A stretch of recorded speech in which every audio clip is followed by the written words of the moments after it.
కూడా వినాలి లక్ష్మి గారు. ఇంతవరకు మీ కొడుకు అంటే తల్లి కొడుకు అంటారు, తల్లి కొడుకు లేక తండ్రి కొడుకు, మీ ఇంటి కొడుకుగా ఉన్నాడు. పెళ్లి కొడుకుగా తయారు చేయడం అంటే ఏంటంటే, ఇంతవరకు నా కొడుకుగా ఉన్నట్టు నా కొడుకుని పెళ్లి కొడుకుగా సిద్ధపరిచి మరొక స్త్రీకి భర్తగా ఇవ్వడానికి నేను సిద్ధపడుతున్నానని చెప్పడం. అందుకనే ఇంట్లో తల్లిదండ్రులు ముందుగా పెళ్లి కొడుకుగా సిద్ధపరుస్తారు. తర్వాత తోడ పుట్టినటువంటి వారు, నా ఇంటోడు, నా అన్నయ్య, నా తమ్ముడు అని ఉండదు. ఇంకా పెళ్ళైన తర్వాత నుంచి అక్కడోడు అవుతాడు. చాలా మంది ఏమంటారంటే పెళ్ళైన తర్వాత ఆడది అవుతుంది అంటే అక్కడ అవుతుంది అంటారు. కానీ పురుషుడు కూడా అంతే. వివాహము ఏం చేస్తుందంటే స్త్రీ పురుషులందరినీ కలుపుతారు. కాబట్టి ఈ రోజు వరకే మీ కొడుకు, ఈ రోజు వరకే మీ తమ్ముడు, ఈ రోజు వరకే మీ ఊరోడు, ఈ రోజు నుంచి పిల్లీశ్వరికి సంబంధించిన వాడు. సో పెళ్లి కుమారునికి సంబంధించినటువంటి వాడిగా మనం తయారు చేస్తాం. అది పెళ్లి కొడుకుగా తయారు చేయడం అంటే. ఈ పువ్వులు లేదంటే పసుపు లేదా నూనె అన్ని రాయడం అన్నది మన యొక్క మనుషులుగా మనము తనని సిద్ధపరచడం అయినప్పటికీ కూడా మానసికంగా మనసులో తన సిద్ధపరచాలి. ఎలా సిద్ధపరచాలంటే, ఇక నుంచి నువ్వు తల్లిని ఎంతగా ప్రేమించావో ఆ ప్రేమని నువ్వు ఎవరికి ఇవ్వాలంటే, నువ్వు రాబోయే రేపు వివాహం చేసుకుని కాబోయే భార్య ఎవరు తను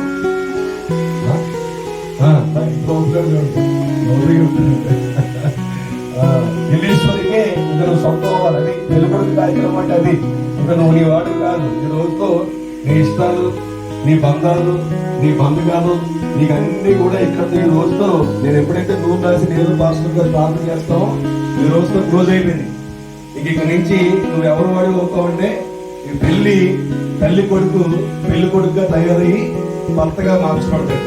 సో భర్తగా మార్చబడి తండ్రిగా మార్చబడతాడు, తండ్రిగా మార్చబడి తాత అవుతాడు. ఇది క్రమం, జీవన క్రమంలో. కాబట్టి బాల్య దిశ జరిగిపోయింది. బాల్యము యవనమే తల్లిదండ్రులు అమ్మా. మీ బాధ్యత ఏంటంటే బాల్యంలో చూసుకోవడం, పుట్టిన తర్వాత బాల్యమైన తర్వాత యవనం రాయడంలో చూసుకోవడం. భక్తులు కూడా ఎవరికి అయి ఉంటాయంటే ఢిల్లీశ్వరికి అవుతాయి.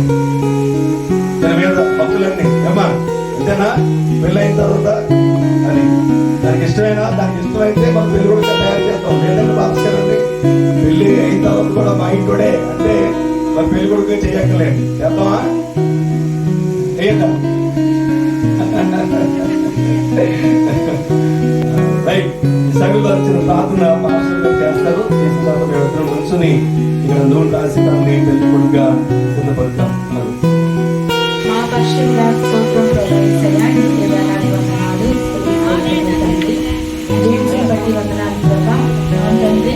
తల్లి కొడుకుగా ఉన్నది ఈ రోజు పెళ్లి కొడుకుగా సిద్ధపాటు చేసుకుంటావా? నీ పరిశుద్ధ ఆత్మతో తనని నింపండి, ఆశీర్వదించండి. అయినా రేపటి ప్రభా ఒక పెళ్లి కొడుకుగా ఉండి ఒక పట్టగా మారిపోతున్న ఆ బిడ్డను దీవించి ఆశీర్వదించండి. అయినా రాబోయే నాళ్ళ ప్రభా తన కుటుంబం తన కట్టుకోవడానికి జ్ఞానము తెలియ దయచేయండి ప్రభా. లోక రీతిగా తన వెళ్ళకుండా ఏదైనా వాక్యసారంగా తన వెళ్తూ ఈ నామమయంగా తను అన్ని విషయంలో నీ నామమయంగా మాత్రమే తను చేయడానికి సహాయం దయచేయండి. ఈ కూడి వచ్చిన బంధువులు కానీ, స్నేహితులు కానీ, తల్లిదండ్రులు కానీ, ఇంకా ఇరుగు పొరుగు వారు కానీ ప్రభా ఈ బిడ్డ పెళ్లి కూతురుగా ఈ రోజు సిద్ధపాటు చేసుకుంటగా ఆ బిడ్డ దీవించి ఆశీర్వదించండి. అయినా మీ కృప, నీ కనికరం ఆ బిడ్డ మీద ఉంచండి, నీ దయ ఉంచండి. ఈ దినవంతు ప్రభా ఆ బిడ్డ నీ బిడ్డ ప్రభా నీ నామమయంగా దేవుని జేమ్స్ ఇద్దరు కలిగేట ప్రభా నీ నామమయంగా ఉంటూ రాబో దినాల ప్రభా వీళ్ళిద్దరూ కలిసి ప్రభా ఒక కుటుంబంగా స్థాపించుండగా లోకాలకు వెలుగుగా వీళ్ళు కనిపించడానికి సహాయం దయచేయండి. ఈ దినము సిద్ధపాటు చేసుకుంటూ జేమ్స్ మీరు దీవించి ఆశీర్వదించండి. అలా ఎప్పుడు వచ్చిన ప్రతి ఒక్కరి ప్రభా చిన్న పిల్లలకి పెద్దవాళ్ళ వరకునైనా వాళ్ళందరూ కూడా మీరు దీవించి ఆశీర్వదించండి. మీ నామం మహిమగా ఇది జరగడానికి సహాయం దయచేయండి. పరిశుద్ధానికి స్తోత్రం చెల్లించి యేసుక్రీస్తు బాగుంటుంది. ఆమేన్.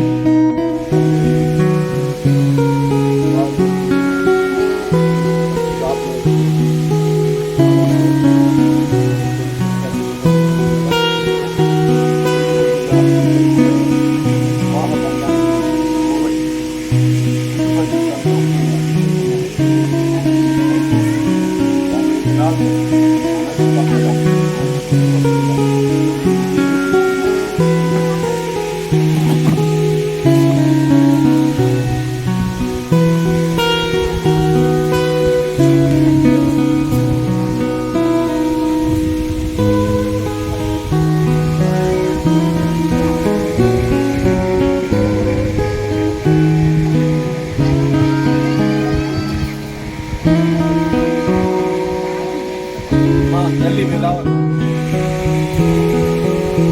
నాకు కొంచెం సైడ్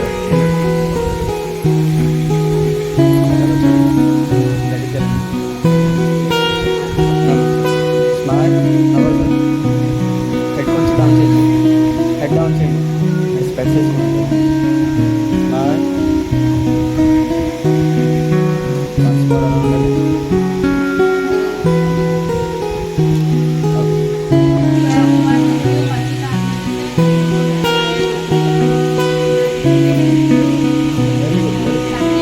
వచ్చేయండి.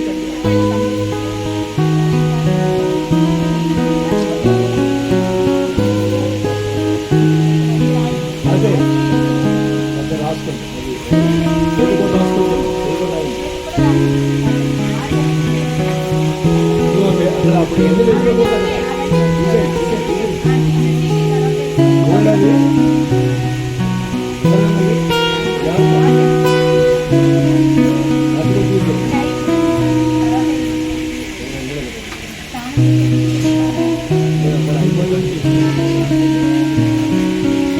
ఓకే మళ్ళీ ఒకసారి చూడండి, అవి చూడండి. నైన్ స్మైల్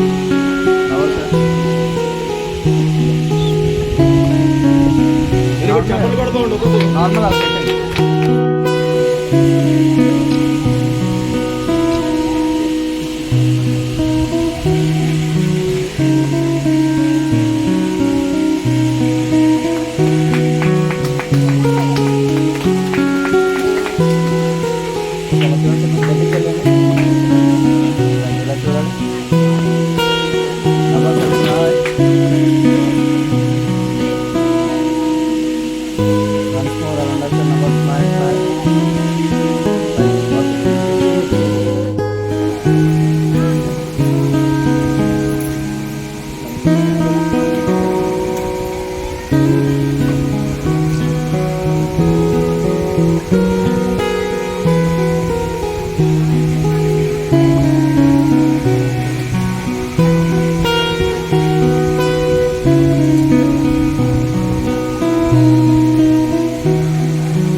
సిద్ధపరుస్తున్నాం మనందరం కలిసి.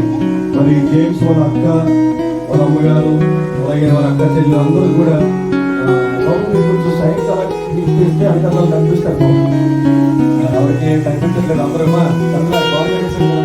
దేవుడికి ఎన్నో అవన్నీ కూడా నెరవేర్చుకోవడానికి రేపు ప్రారంభం అవుతుంది. కాబట్టి ఈ రోజు పెళ్లి కొడుకుగా నేను సిద్ధపరుస్తున్నాను. గుర్తుపెట్టుకోవాలి, నీ జీవితంలోనికి ఒక చక్కటి భార్యని దేవుడు ఇస్తున్నాడు. స్త్రీ యేసు క్రీస్తుకి సంఘానికి ఉన్నటువంటి సాదృశ్యం క్రైస్తవ జీవితాల్లో భార్య భర్తకు ఉన్నటువంటి సంబంధం. భార్య భర్తకు ఉన్నటువంటి సంబంధం యేసు క్రీస్తుకి సంఘానికి ఉన్నటువంటి సంబంధం. బైబిల్లో యేసు క్రీస్తు సంఘమును చర్చ్ అన్నది ఒక పాస్టర్ ప్రారంభించింది కాదు.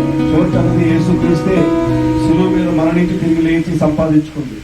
చర్చ్ అంటే పరలోక సంబంధమైనటువంటి మనుషులు అని అర్థం. కాబట్టి దానికి ఆయన ఏం చేశాడంటే త్యాగం చేయవలసి వచ్చింది. దాన్ని కుటుంబంతో పోల్చాడు. ఒక పురుషుడు వివాహం చేసుకునే ముందు ఆలోచించాలి. చాలా మంది ఏమనుకుంటారంటే స్త్రీ త్యాగం చేయాలనుకుంటారు. కాదండి, తప్పు. స్త్రీ త్యాగం చేయడం కాదు, పురుషుడు త్యాగం చేయాలి స్త్రీ కొరకు. నువ్వు వివాహం చేసుకోవడానికి ముందుగా పెళ్లి కుమారుడిగా నువ్వు సిద్ధపరుస్తున్నప్పుడు భార్య ఏమో ఏం చెప్పింది, ఇక్కడ ఉన్నావా ఆడు జాగ్రత్తగా వెళ్తున్నారా, ఎక్కడికి వెళ్ళిపోదు, దోశ కావాలంది. వచ్చిందన్నమాట, పెళ్ళైన ఇంటికి వచ్చింది. ఏం తింటావని అడిగావు, దోశ తీసుకురా అన్నది. అన్న అమ్మగారికి వెళ్ళాను, అమ్మ ఏం చేద్దాం అన్నా, ఇడ్లీ అన్న. ఇప్పుడు నువ్వు దోశ తెస్తావు ఇడ్లీ తెస్తావు అంటే ఎవరు అన్నారు, రెండు తెస్తాను అన్నాడు. రెండు కాడానికి అవ్వదు, ఏదో ఒకటే తీసుకురావాలి. ఇప్పుడు నువ్వు ఇడ్లీ తెస్తావా దోశ తెస్తావా అంటే ఢిల్లీసురేమో దోశ చెప్పిందా ఇడ్లీ చెప్పిందా, ఢిల్లీసురు ఇడ్లీ చెప్పింది, అమ్మేమో దోశ చెప్పింది. ఇప్పుడు ఢిల్లీసుని మాటకి ఇడ్లీ తెస్తావా, తల్లి మాటకి దోశ తెస్తావా? ఏ అమలు కదా ఏం చేస్తావు చెప్పు. ఇప్పుడు అమ్మ చూస్తుంది వాళ్ళకి అమ్మ చూడకూడదు అంటే ఏం చెప్తాడు చూద్దాం. ఈరోజు పెళ్లి కొడుతుంది కనుక చేశారు కదా,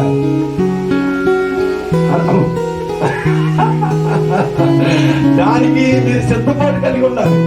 ఎలా ఎంతవరకు కన్నాను, ఎంతవరకు పెంచాను, ఎంతవరకు చేశాను, పెళ్ళయిన తర్వాత నువ్వు దాన్ని వాడు అయిపోయావా, దాని సొంతం అయిపోయావా, దాన్ని మాట్లాడుతున్నావా, దాని వెనకాల తిరిగేస్తున్నావా అన్న మాటలు చెప్పను అని చెప్పడం ఈరోజు పెళ్లి కొడుకు తయారు చేయడం అంటే.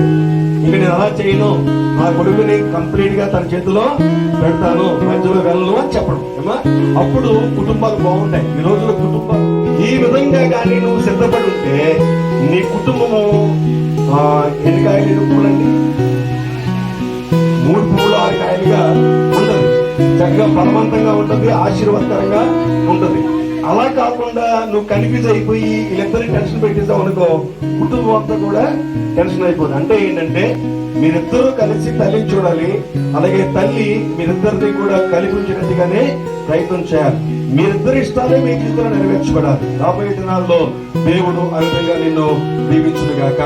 అలాగా కుటుంబ జీవితాన్ని కట్టుకో. మిగతా రేపు చెప్తాను. రేపు సరిగ్గా రాత్రి ప్రార్థన చేసుకుని సిద్ధంగా ఉంది. ఈసారి వచ్చి ప్రార్థన చేసుకుందామని ప్రార్థన చేసిన తర్వాత ఆశీర్వదిస్తాను. పాస్టర్ గారు వచ్చి ప్రార్థన చేస్తారు. మేము ఆశీర్వదించిన తర్వాత ఇందాకలాగే ఆశీర్వదించి క్లోజ్ చేసుకుందాం. Right, okay. మా పరిశుద్ధ స్తోత్రం ప్రభా యేసయ్యా, నీకే వేలాది వందనాలు.